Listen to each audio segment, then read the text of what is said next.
sangre se exigiese la etiqueta. Soy vampiro madrileño.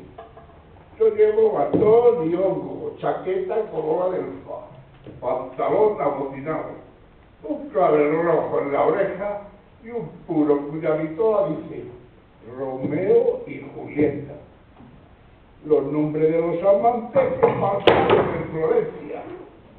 Soy vampiro madrileño, raza que sus dientes lleva del madroño la dulzura y del oso la fiereza, y que si acaso hay que actuar y succionar al que sea, la yugular, la carótida, o cualesquiera otra vena, uno que tiene educación le dice siempre a su presa, a por usted, y a chupar, porque eso siempre interesa.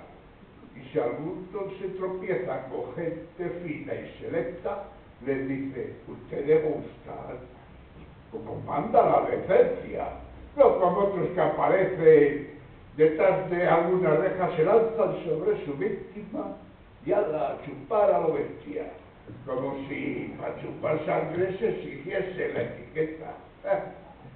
Porque no soy de los Cárpatos serrana más y te quejas. No, aquí no hay que evitar nada que venga de fuera, pues hasta en el verano, cuando la calor aprieta y chupo para despejarme de algún pescuezo o una vena, lo hago para que te enteres con una paja horchatela. De casta le viene al gaucho, y a mí de don Luis Candela, que hace con mi padre asaltó una diligencia y en vez de robar alhajas y desvalijar maletas, le di un bocado al pescuezo de una señora de Cuenca. Vampiros fueron mis padres, vampira mi tía Enriqueta, y una hermanita que tengo más guapa que las pesetas, vampira la criatura.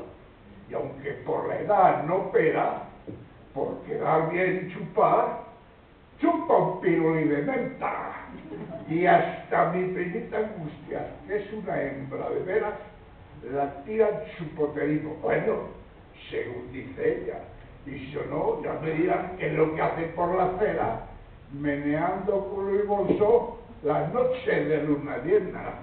Porque no soy de los Cárpatos serrana. Vas y te quejas.